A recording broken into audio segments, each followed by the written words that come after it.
کریم صلی اللہ علیہ وسلم نے حضرت حارث سے ارشاد فرمایا، اے حارث تم نے صبح کس حال میں کی؟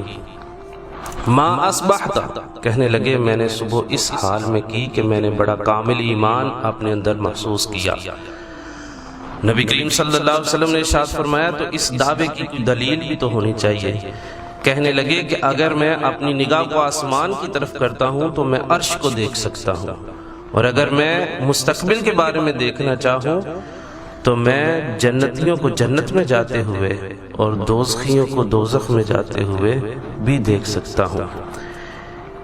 جب یہ ارشاد فرمایا تو نبی کریم جب یہ نبی پاک صلی اللہ علیہ وسلم کی بارگاہ میں عرض کرنے لگے تو حضور نے یہ نہیں فرمایا کہ یہ کیا دعویٰ کر ڈالا ہے، یہ کیا معاملہ ہے، بلکہ حضور نے فرمایا کہ اللہ نے اس کے دل کو نور سے منور فرما دیا ہے۔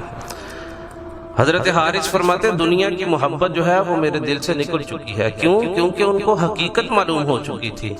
قرآن مجید انسان کو حقیقت سے جو ہے وہ آشنا کرتا ہے، انسان کے سامنے تمام چیزوں کی حقیقت کھل کے سامنے آ جاتی ہے، انسان کو پتہ چل جاتا ہے کہ اس دنیا کی حقیقت کیا ہے، اس دنیا کے اندر دیگر معاملات کی حقیقت کیا ہے اور آخرت کی حقیقت کیا ہے۔ یہ شعور صرف قرآن عطا فرماتا ہے۔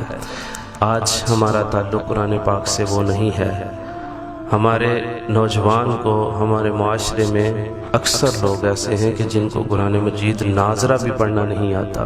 یہ تو پہلی منزل تھی، ناظرہ پڑھنے کے بعد پھر قرآن مجید کے ترجمہ کو یاد کرنا، پھر قرآن مجید میں تدبر کرنا، پھر تدبر کرنے کے بعد قرآن مجید کا امپلیمنٹ کرنا، اپنی زندگی کو اس کے مطابق کرنا، یہ آخری منزل تھی۔